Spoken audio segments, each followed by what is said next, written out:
மணிக்குட்டியே,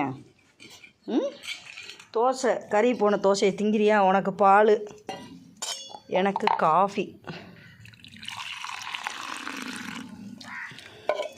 coffee பொடி கட்டி ஆயிடுச்சு, அதனால் அதை ஆற்றி எனக்கு காஃபி.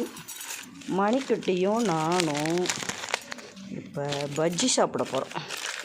மணிக்குட்டியே, இந்தா பஜ்ஜி இரு, வா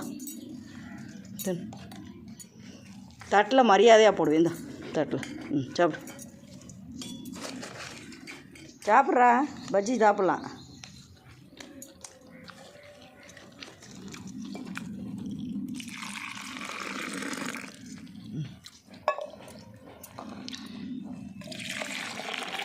இந்த பாலை குடிச்சிடுறியா? அப்போ குடி, பாலை குடி.